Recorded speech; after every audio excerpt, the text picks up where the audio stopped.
recordamos el concepto de coste de producción, tenemos que tener en consideración que un coste es el valor monetario de los factores productivos utilizados en el proceso de producción. Si nuestra función de producción a corto plazo habíamos dicho que dependía de dos factores, el capital, uno de ellos, era constante, mientras que el factor variable era el trabajo, nuestra función de costes relacionada vendrá determinada por el coste del factor productivo capital, es decir, del interés, multiplicado por el número de unidades que tengamos de capital, y sabemos que ese coste va a ser constante. Y habría que sumarle el valor o la retribución del factor productivo trabajo, en este caso el salario, por el número de unidades de trabajadores o trabajadoras que están en nuestra empresa.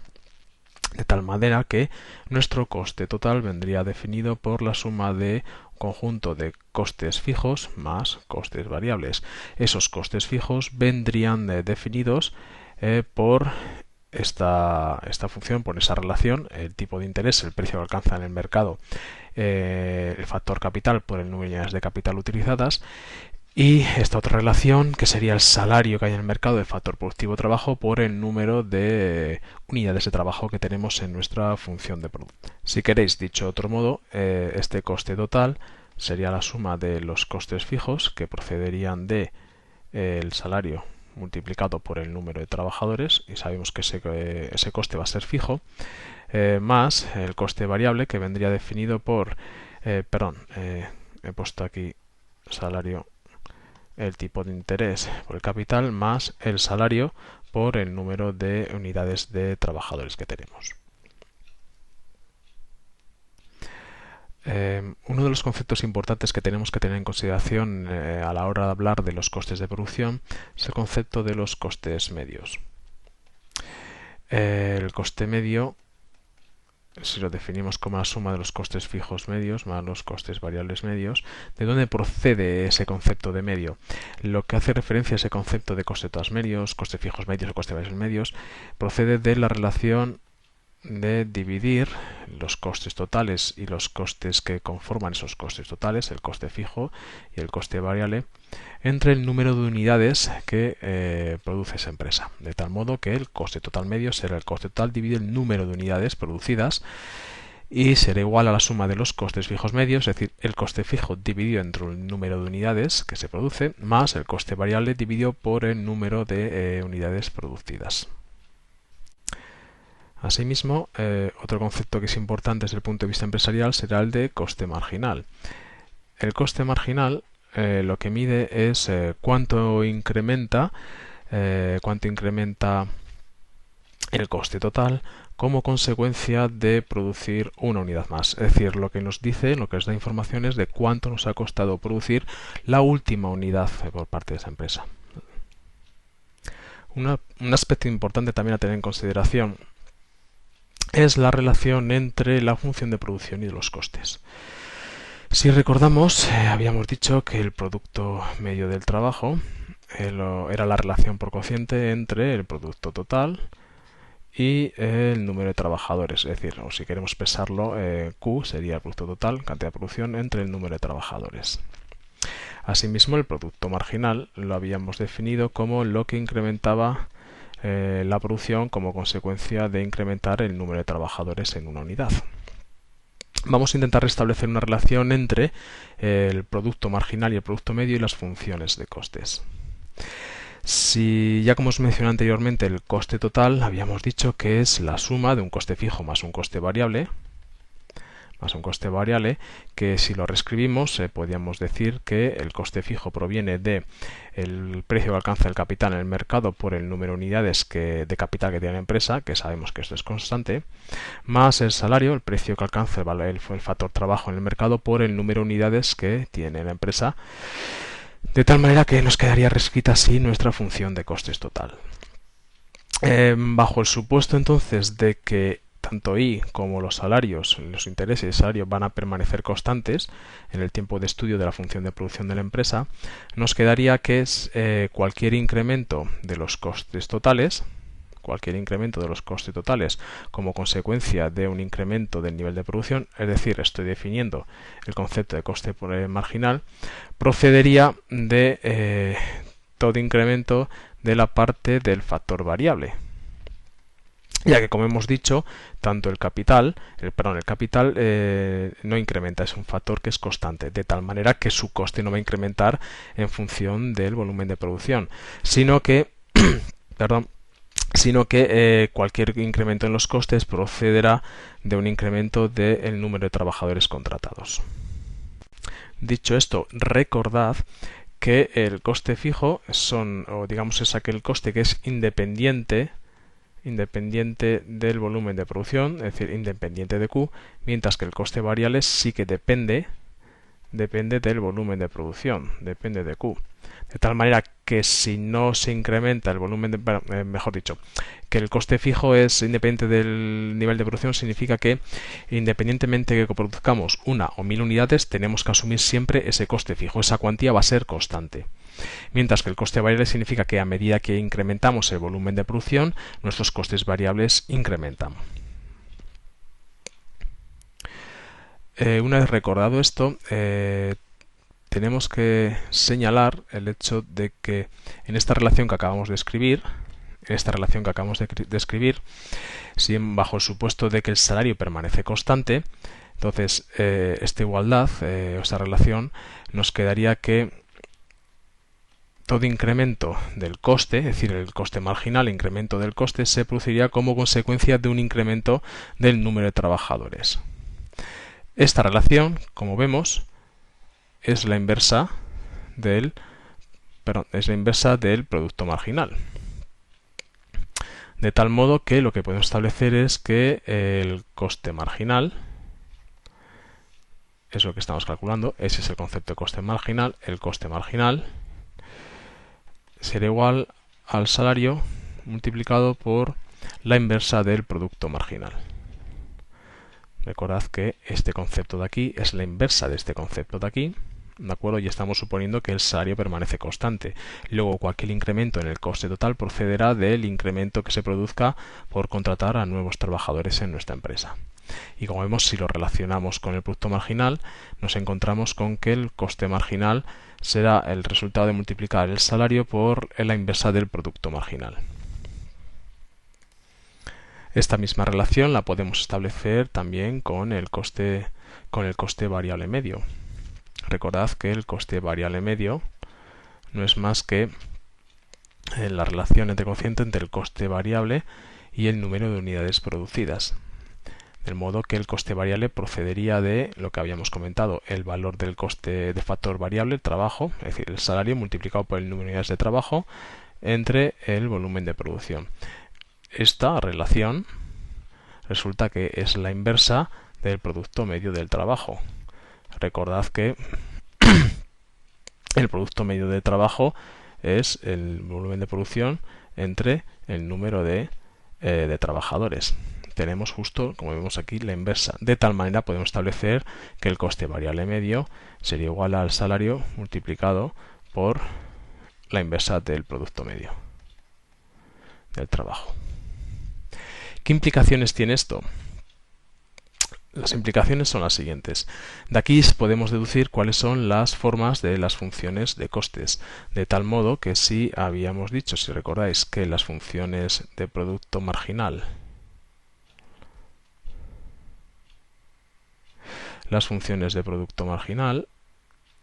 sabíamos que tenía un tramo creciente, hasta este punto, mientras crecía el producto marginal, actúa la ley de rendimientos marginales crecientes. A partir de ese punto, el producto marginal caía, ley de rendimientos marginales decrecientes, y el producto medio crecía, alcanzaba un máximo y disminuía. ¿De acuerdo? Este es el producto medio, el producto marginal, trabajo, cantidad. La relación con la función de costes la obtendríamos estas mismas funciones si plegásemos en el eje de abscisas, plegásemos la pantalla hacia abajo, nos quedarían unas funciones de costes similares a estas. donde esta función sería la relación con el coste marginal y esta sería el coste variable medio. Si lo vemos de manera matemática, daos cuenta que a medida que incrementa el producto medio, es decir, se incrementa el denominador, el resultado de esta fracción, de esta fracción, resulta que va incrementando. Es decir, a medida que incrementa el producto medio, va disminuyendo. El coste variable medio cae. ¿De acuerdo? De modo que lo vemos aquí, a medida que incrementa el producto medio, nuestro coste variable medio va cayendo. Lo mismo podríamos ver para el producto marginal. A medida que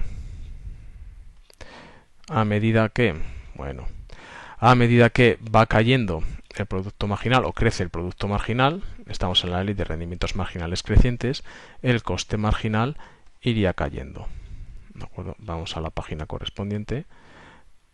De tal modo que a medida que incrementa el producto marginal, estamos en la ley de rendimientos marginales crecientes, nuestra función de costes marginales cae. Si tenemos en cuenta la forma, o si representásemos la función de costes totales, costes fijos y costes variables, daos cuenta que costes totales, costes variables y el coste fijo. El coste fijo, recordad que es independiente del volumen de producción, sería una línea en paralelo al eje de abscisas. Esto sería el coste fijo. El coste variable nacería del origen. Primero crecería a un ritmo decreciente para, llegando a un volumen de producción, crecer a un ritmo creciente. Si os fijáis, es justo la función inversa, por llamarla inversa de alguna manera, a la función de producto total. Y del mismo modo, la suma del coste fijo más el coste variable pues nos daría la función de costes totales, que sería una función en paralelo a la de coste variable.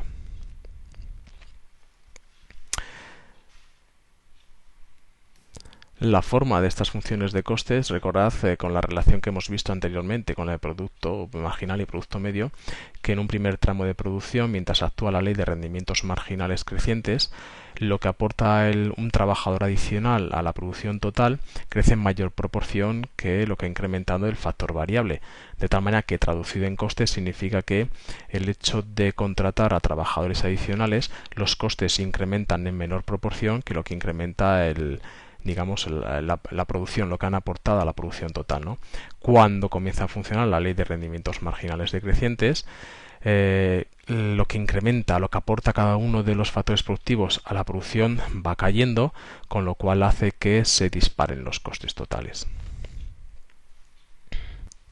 Por último, solo nos quedaría deducir de aquí la función de costes fijos medios. Daos cuenta que la función de coste fijo medio no sería más que el concepto de dividir esta cuantía entre el número de unidades que vamos produciendo, de tal manera que sería la consecuencia de dividir esta cantidad entre cada uno de los cuantías de producción que vamos obteniendo. Si al final representamos esa función, pues tendría esta forma. Este sería el coste fijo. Vamos a poner un valor, por ejemplo 1000. Si dibujo medio, sería la relación proporcional entre el coste fijo y el número de unidades. Para este ejemplo sencillo, nuestro coste fijo medio en este caso sería 1000 entre 1, ¿de acuerdo? Sería 1000. Para un nivel de 2 unidades producidas sería 1000 entre 2, 500. ¿De acuerdo? Aquí pondríamos esta función. Cuando vale 2 sería 500, la mitad más o menos. 1000 entre 3, 333, ¿de acuerdo? Uniríamos los puntos, y lo que tendríamos sería una función de manera continuamente descendiente, decreciente, ¿de acuerdo?